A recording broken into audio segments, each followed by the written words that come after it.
Hi guys, how are you doing today? Hey Good. How Megan, are how are you? you? Oh, I'm doing great. Thanks. So, we've got sort of a short time, so let's get going with this. This is so exciting. It's a new Marvel show. People love this franchise, but what is the one thing you would want viewers to know about Hellstrom before they sit down to watch it for the first time?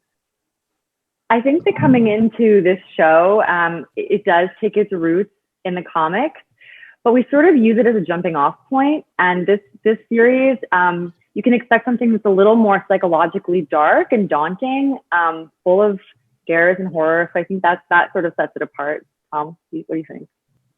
Yeah, I agree. I think also what's cool about this show is that at the center of it is a family. It's not just about kind of one person or one individual who's sort of out front on their own.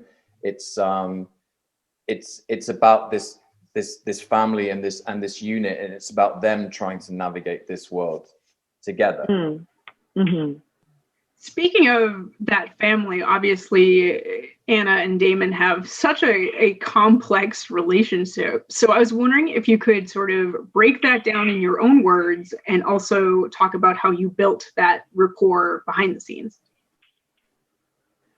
I mean, I feel like we were pretty lucky. We didn't have to do a whole lot of rapport building. We kind of clicked very, very quickly and became friends very, very quickly, which actually couldn't have been less use for any acting work that we were going to do, because I mean, Damon and Anna couldn't be more different. They couldn't be more further apart when we meet them at the beginning of the show. But a lot of the show is to do with about them trying to navigate what's happening in the world, not just on their own, but now together after so many years apart. Yes, we have to sort of figure out a way to in the story as brother and sister to handle this insane situation that we find ourselves in when we really don't enjoy being in the same room and talking, being in the same space. On top of Tom and I as human beings really loving to hang out and be in the same room. So it was a lot of fun. We got to sort of turn off our natural sort of camaraderie and click into sort of hate you mode. And we did it pretty well, Tom. What do you think? Yeah, I think we did it well sometimes, and sometimes it just took us a lot of takes to get through without laughing. We would sometimes laugh. Well, speaking of having a little bit of fun, I mean, it must be so cool to have superpowers, right? Like to see yourself having superpowers on screen. So I'm wondering if you could talk a little bit about, you know, the process for you to develop like the look and feel of those superpowers. I realize that a lot of that's done in post, but on your end, what did that look like? That was like one of the most exciting parts for me, I would say, because that was the sort of thing, like as an actor, you know, you're going to show up to set, you're going to hit your beats, you're going to, if it's an emotional scene, you're preparing for that. But I didn't have practice before this job with sort of like using powers.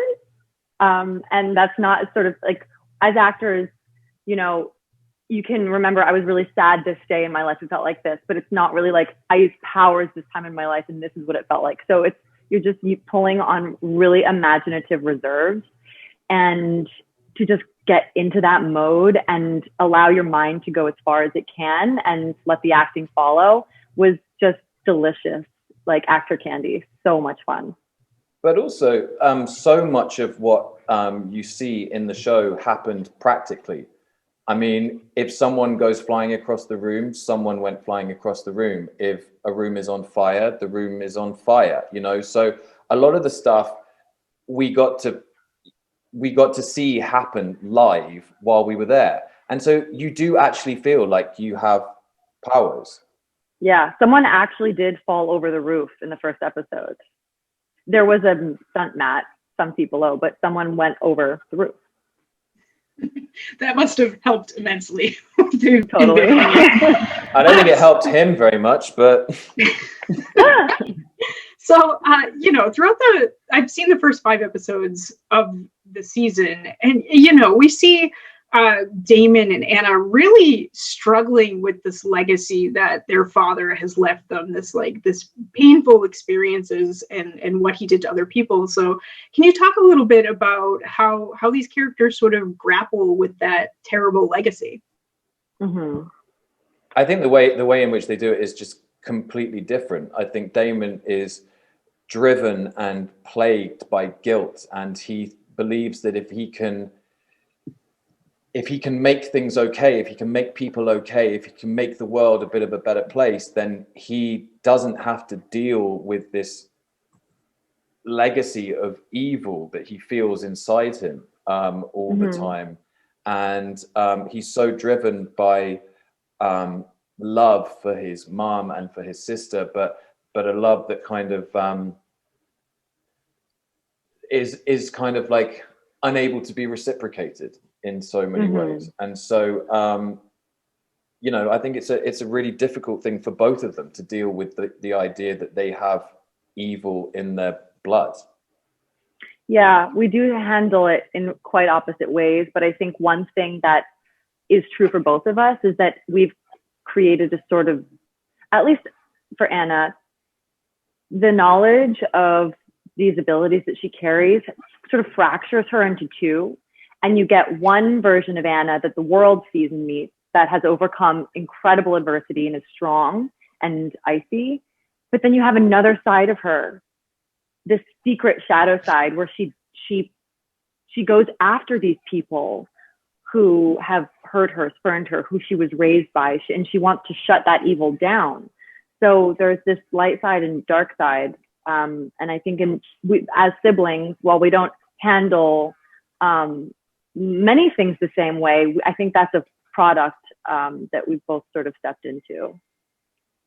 So switching tracks a little bit, but I write for a comic book outlet, and our readers are always so interested to see what comics you guys tapped into to sort of prepare for the role. So tell me a little bit about the research you did as you were getting ready to play the Helstroms.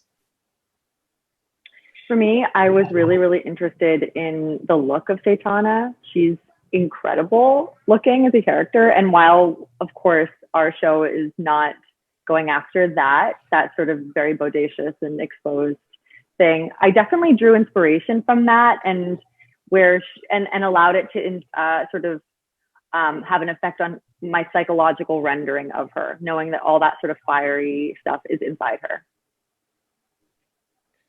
Yeah, and I guess while, you know, I very much enjoyed Damon's bare chest and cape and very tight leather pants, I feel like for me it was definitely more about the kind of the more human side of him.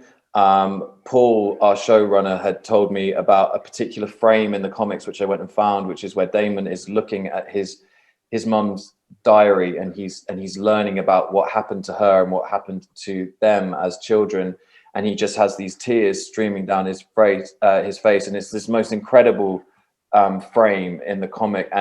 And Paul told me that was his kind of like way into this character, and for me it was exactly the same. So I love trying to find the moments of like human interaction in the Son of Satan comics, and then pull from them, because kind of everything else was going to be taken care of in a way. You know, the stunts and the fire and the powers and all of that was going to come, but it has to start at this one place, and so that's where I went in. All right, so it looks like that's all I have time for today, but thank you so much for chatting with me about Helstrom, and hey, good luck with your launch. Thank you very much. Thank you, Megan. Bye.